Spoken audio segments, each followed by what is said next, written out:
বহুকাল আগের কথা। এক রাজ্যে একজন বাদশা ছিল। সে বাদশা সব সময় চাইতো যে তার স্ত্রীর যেন পুত্র সন্তান হয়। সে কন্যা সন্তান একদম পছন্দ করত না, এবং আল্লাহর অশেষ রহমতে তার স্ত্রীর প্রথম সন্তান একটি পুত্র হয়। এতে করে বাদশা খুব খুশি হয়।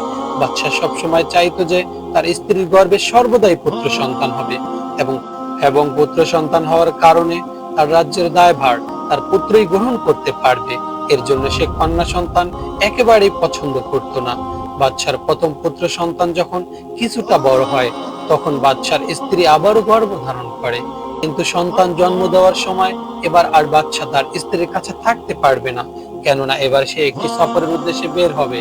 যার কারণে বাদশার সফরে যাওয়ার আগে সে তার স্ত্রীর উদ্দেশ্য করে বলল, হে বিবি, আমার যদি কন্যা সন্তান হয় তাহলে তুমি তাকে মেরে ফেলবে, আর যদি পুত্র সন্তান হয় তাহলে সে সন্তানকে যত্ন করে বড় করবে।